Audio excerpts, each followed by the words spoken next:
Hello everyone, today's Wednesday, July 17th, 2019.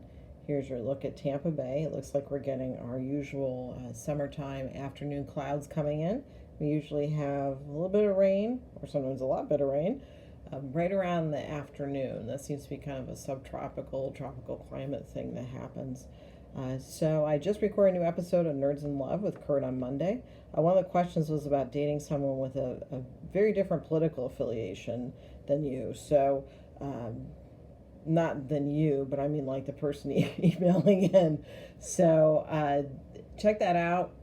I thought our answer was pretty good. So, take a look at that, see what you think.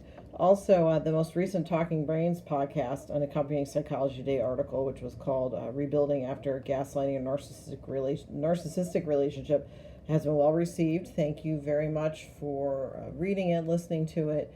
The more people that we educate about gaslighting and narcissism, the less people will have experiences with people that manipulate them and emotionally abuse them. So spread the word about that. We want to try and help as many people as we can.